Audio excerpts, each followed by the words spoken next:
Hello everybody and welcome back to Katawa Shoujo, where I think I already did this. Well, I suppose someone else knowing about my problem can't hurt. Heck, maybe Misha can even offer some advice. We had a fight at her house. I keep trying to get close to her and she won't let me get close.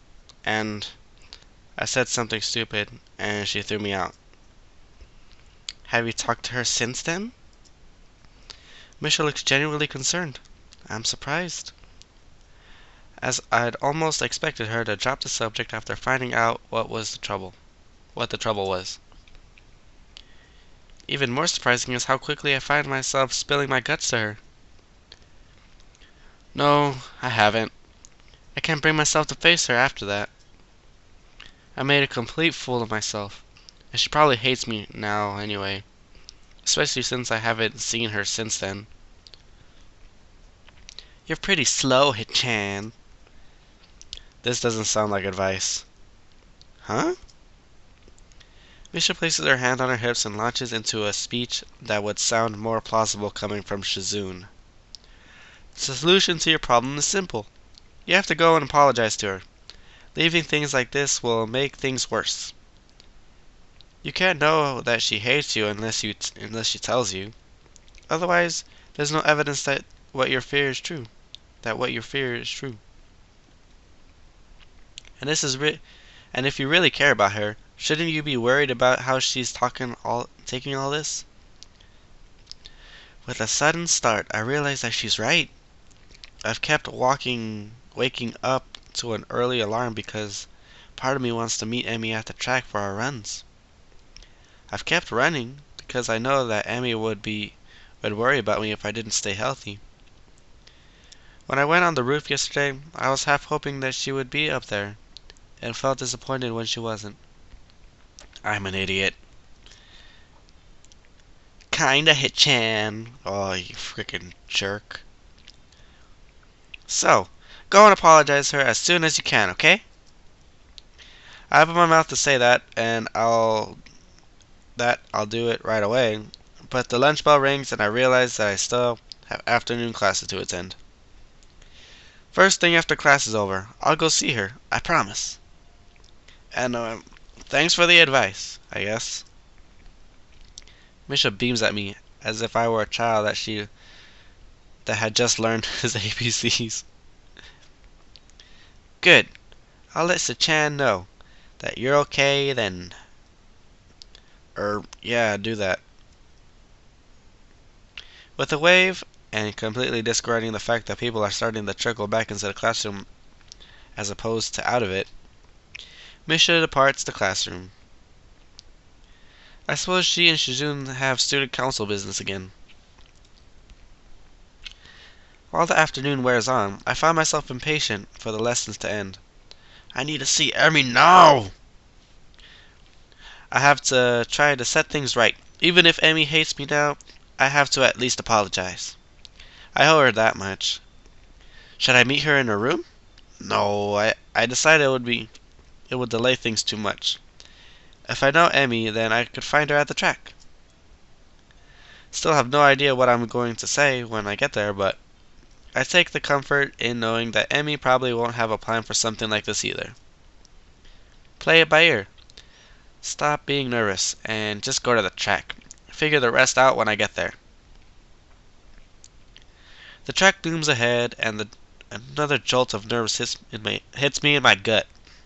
I resist the urge to turn and walk away, and instead note with satisfaction that I was right and Emmy is still running.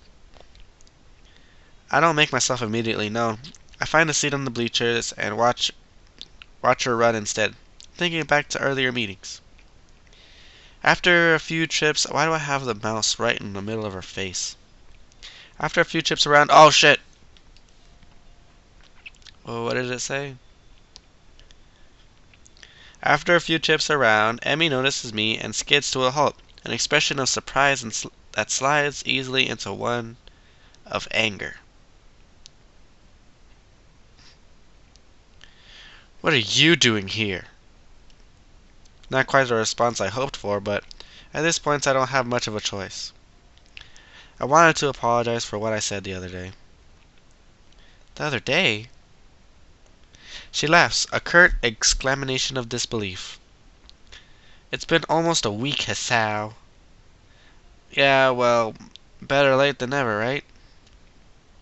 Emmy crosses her arms and stares at me coolly, as if sizing me up. Finally, she nods. I suppose you're right. Water under a bridge. Then, I forgive you. Is that all? I should be saying, is that all? My god, I wish... Jeez. She's not gonna hold a grudge against me? Her almost impatient question catches me off guard that she's already halfway down the track before I could think to shout after her. No, wait! She doesn't seem to have heard me, or she doesn't want to hear me, and so I give chase, disregarding completely the fact that I am not dressed for it. My feet hurt, and my shirt collar feels like a noose around my neck, but I still chase after her, because if I don't, I'll lose my chance. Emmy hasn't started to really accelerate yet. Accelerate, which is probably the only reason why I'm able to catch up to her. To reach out and tap her on the shoulder just before my legs give up running in dress shoes and stumble to a stop. Huh? Surprisingly, fortunately, all that running seems to have paid off. I'm short of breath, yes, but at least my heart isn't actively trying to force itself out of my rib cage. My touch on the shoulder has stopped Emmy, and while there is a flash of concern which sees me catching my breath, it seems as that she has a good idea of what I'm capable of too. The concern is short-lived. What do you want? She seems irritated by my being still there, and I almost lose my nerve, but I've lost my nerve enough. I need to explain myself. Why I can't just let the matter rest. Emmy folds her arms and bounces one blade on the ground in an approximation of tapping her foot impatiently. Angry as she is, and as nervous as I am, she still looks beautiful. Okay, Hisao, explain. The thing is, I know that you're really sensitive about the accident and about your dad. I can see Emmy's face twitch at the mention of the two things that have been steadily driving us apart, or at least made us feel like we're being driven apart. But that's why I want to know about them, I think. Because I see how much they hurt you, and I want to be able to comfort you. I want to be there to comfort you. It makes me miserable seeing you sleepless and depressed, and don't pretend you aren't, because I know, okay? I just remember that night when you fell asleep with me, and had the nightmare, and that you were happy to have me there when you woke up. I want to be able to be there for you like that, whenever you need me to be. The stern face cracks slightly. Emmy interrupts before I can continue further. Just stop right there. We can't see each other anymore, okay? What? The fuck, Emmy? She's rushing now, looking everywhere but at me. I'm surprised she doesn't bolt. She knows I can't catch her. I'm surprised she doesn't bolt. We're not right for one another. That's not true and you know it. No, it's true. You're too... I know. That I've been pushy about knowing your past. If you can't tell me yet, then at least let me be there, even if I don't know the reason. It's okay, I promise. I won't ask why you need comfort. I'll just give it freely. Emmy shakes her head, and tears seem to be threatening the corner of her eyes. Stop saying that! Why? Because you're afraid you'll take me up on it? I'm not afraid. Really. I can't keep the shitting what? Shiting? It sounds like shitting. Shiting tone from my voice as I respond. Yes, you are. You told me yourself, remember? That's okay, really it is. However, it seems to me that someone who'd managed to come out of that wreck and still be as energetic and cheerful as you are would be determined enough to face that fear. Determination? What do you know about determination? I know that there's a girl so determined to take care of a total stranger that she'd steal his food at a festival. I know that there's a girl so determined to help me with my own problems that she's drawn up a complete dietary and exercise plan, and that she'd not only draw up the plans, but she'd follow them with me, even when she couldn't run. Determined enough to keep me at arm's length, that she'd put herself through emotional pain if she thought it was the right thing to do. Although there's one thing that this determined girl didn't quite plan for, which was that I might feel the same kind of determination to keep her from being hurt. I fell in love with you, and I refuse to let that be thrown away because you're afraid of losing me. Oh, what kind of face is that? She looks like she's yelling at me or scolding me. What little control Emmy still has at this point cracks, and I find myself suddenly enveloped in her embrace as she cries. Why are you doing this? You can't just leave me alone. Why can't you just leave me alone? I hold her close and plant a kiss on the top of her head. I'm sorry, Emmy. You helped me when I first arrived, so now I have to help you. It's only fair. You're utterly hopeless. Did you know that? She hiccups and trembles a little.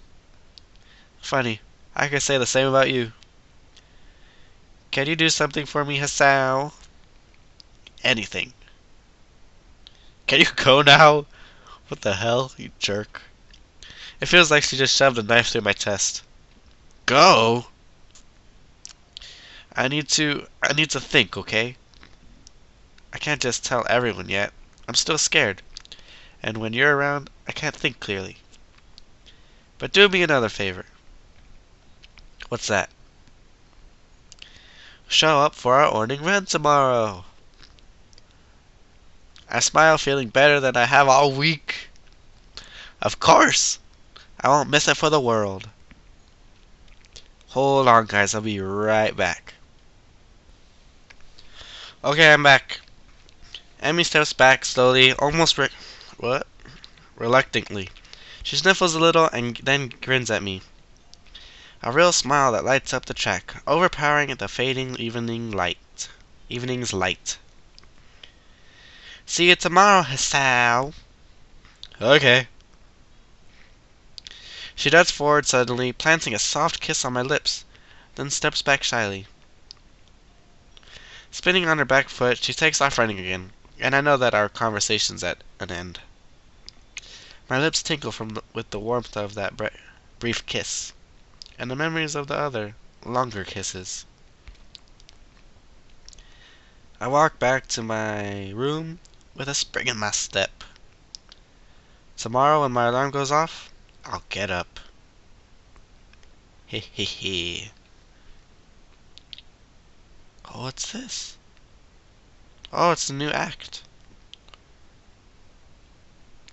Motion. Motion.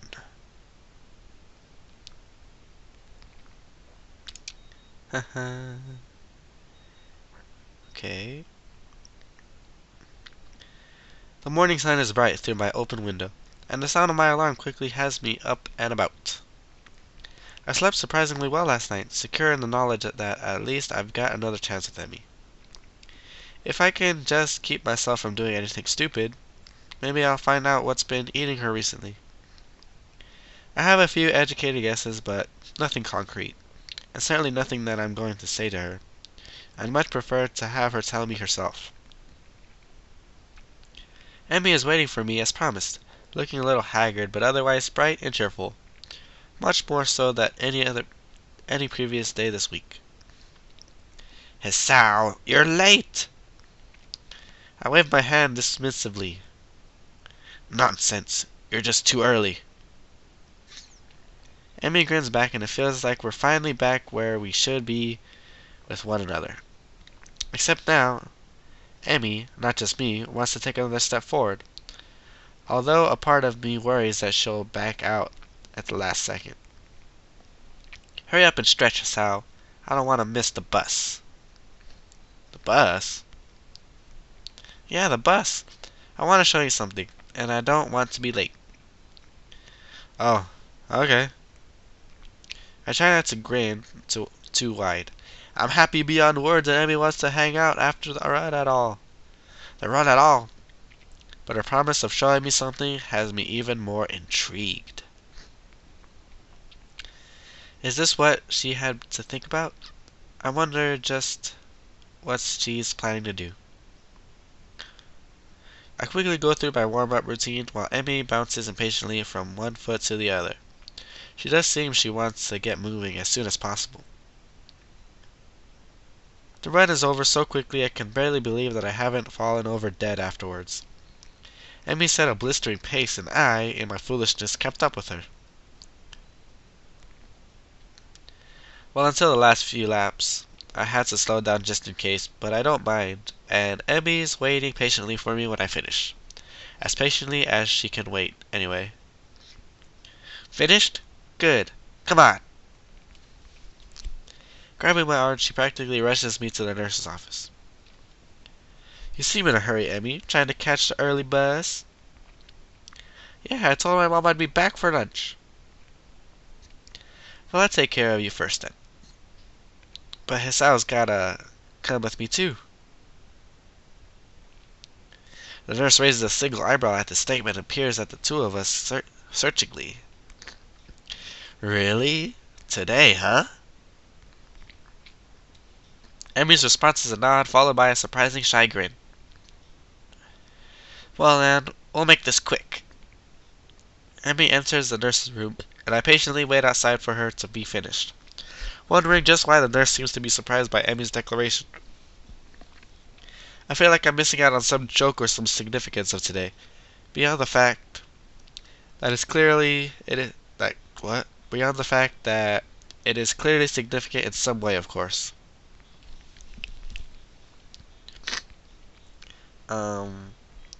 True to his word, the nurse has Emmy out of the office surprisingly quickly, and I take her place after promising to meet up at the front gate. The nurse takes my pulse and listens for a bit. Your heartbeat's faster than usual. Been pushing yourself again, have you? Well, Emmy seemed in a rush to get through the run, so... I'm not surprised. Today is rather important to her, you know. I suspected that could be the case, but I have no idea why that's the case. She hasn't told you? Interesting, I am not your father. So, you're not going to tell me either, then? No, I'm not. I suspect that Emmy has her own plans for explaining today to you, and I don't want to mess with that. You'll find out soon enough, so what's the rush? Now as for your heart, I will take it easy the rest of the day. No spontaneous races or anything like that, got it? Got it, homie. She won't have her running legs on anyway, right? No, but if you think something like that was going to stop her... Good point. I don't think it'll be much of an issue today of all days, but still. If he's trying to reassure me, he's doing a terrible job. I'm quickly becoming more and more worried about what today could be for. Like suddenly finding out Emmy is in a cult or something. Surprise us, Al, we're gonna kill each other. That would suck. At the same time, if today is such a big deal and Emmy wants me to be with her for it, then maybe she really does want to get closer to me. Maybe this will be the answer to all the riddles, to the sleepless nights and the sudden mood swings. Oh, sorry. Either way, I barely remembered to thank the nurse before taking off as quickly as I dare from my room. To get a shower and throw on some decent looking clothes. If today is important as it seems to be, I should dress appropriately. Amy, of course, proves me wrong as I search the front gate wearing her usual shirt and shorts. So at least I know it's not terribly formal affair, whatever it is. You're early, Hasao. Not as early as you. Eager, are we? Emmy cheekily pokes out her tongue. The bus stop isn't very crowded at this hour, which seems to please Emmy, and we end up relaxing a little as we wait. We sit in silence for a while, but I can tell that Emmy's trying to work herself up to say something. I don't have anything to say myself, so I sit waiting for her to talk. It doesn't take too long. So, I'm sure you're curious as to what the nurse thought it was so weird for me to be bringing you along today. I was a bit, yes, but if you're not ready to tell me...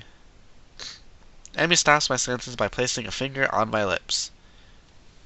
With that face? That would be weird. Don't tempt me, Hasao. I want to tell you this, but I'm just uncertain as to how to go about it. I don't want to keep delaying or deferring. I just want to be able to say it. So say it. You know that I'm not going to be easy. You know that it's not going to be that easy for me, Hasao. So treat it like running.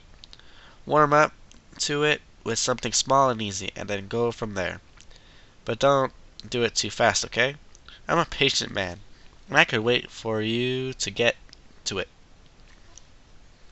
Emmy seems to consider my words, weighing them against what is probably a desire to get it over with. I will admit, as much as I keep telling Emmy to take her time, I wouldn't mind her getting it over with already. But somehow, I know that Emmy probably needs her more time than the bus ride will provide to get it all out, whatever it is. And yeah, maybe you're right. The bus stop probably isn't the best place for this anyway. But just to make sure that I don't go back on my word, I'll at least say this. She takes a deep breath, lets it out, and after a moment says in a low voice, "We're going to see my dad today." The words hang in the air, and I can see that Emmy's afraid that I'll panic and disappear in response, which a part of me almost wants to do. But it would be stupid to me to back out, or to suddenly abandon the promise I made to be there for Emmy when she needs me.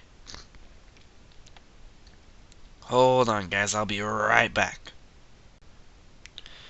Okay, guys, I'm back. The nurse thought it was so weird of her to bring me along. She doesn't bring anyone along. Or at least, I'm willing to bet that she hasn't before today. The day seems to take on an even greater significance. What has it taken Emmy to even get this far? Ah, and why is that the best I could manage as a response? Yeah? I, I don't know what I should say. Nothing, I think. Just promise that you're going to come with me. Of course, you know I will. Emmy smiles wanly, looking a little relieved. Good. In that case, we'd better get going. The bus pulls up just a little after she finishes the sentence. Vague memories of the first trip out here come to my mind as I set off the bus. But unfortunately, they're too vague to be of any use. I'll be the first to admit that I don't quite recall how to get to Emmy's house, so I'll let her lead the way. She seems content to walk in silence, and I myself had no idea what I could possibly say. So the two of us arrive at her house, having said nothing since getting off the bus. Emmy's mother opens the door, and doesn't seem surprised to see me standing next to her daughter. I expect that Emmy would have phoned ahead to let the mother know of the change of plans. "Emmy, Hasao, you're just in time. Lunch is just about ready." "Great. I was afraid we might be running late. As fast as we were going this morning, I doubt there was much of a chance of that." Well, you guys, I think I'm gonna stop here. So next time we'll continue this. So see you guys later.